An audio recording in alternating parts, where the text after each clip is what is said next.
Good morning, scientists. So today we're also going to begin learning about Fahrenheit and Celsius, or how we measure temperature.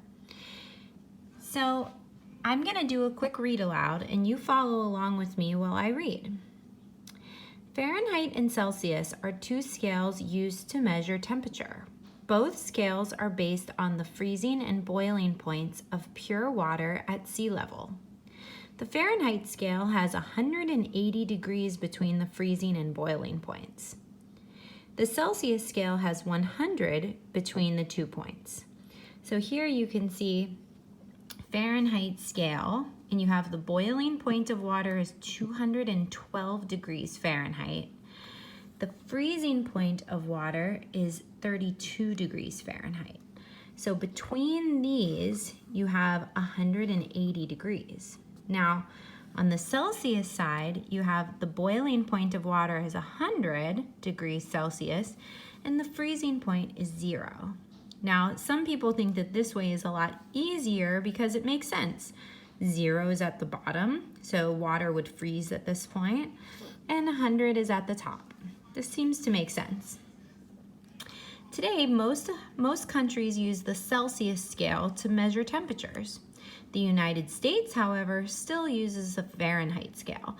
So when you look at your weather app and it tells you that today the weather is about maybe 55 degrees Fahrenheit, this is what we're using, okay? This is what they're talking about. Gabriel D. Fahrenheit. The Fahrenheit scale is named for German scientist Gabriel D. Fahrenheit.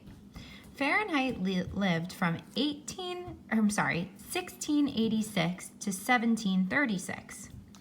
In 1714, he invented the first mercury thermometer.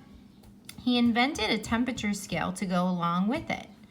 Fahrenheit's thermometer marked normal body temperature as 98.6. And over here you can see it says body temp 98.6. So if you are getting your temperature read because maybe you think you have a fever, if it says 98.6, that means you do not have a fever.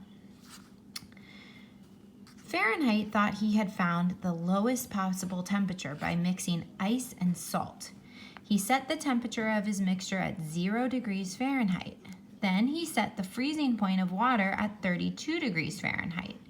He also set the boiling point of water at 212 degrees Fahrenheit. Then there was Anders Celsius. The Celsius scale is named for Anders Celsius, a Swedish astronomer. Celsius lived from 1701 to 1744. In 1742, he created a temperature scale. This scale used 0 to mark water's boiling point and 100 to mark its freezing point. A few years later, another scientist changed Celsius's scale so that 0 degrees was freezing and 100 degrees was boiling. Celsius's scale was originally called the centigrade scale. It was renamed in the 1940s to honor the inventor. So, I hope you enjoyed this read aloud from Miss Nystrom. We're going to be memorizing some of these important temperatures from the Fahrenheit scale and from the Celsius scale. So get ready.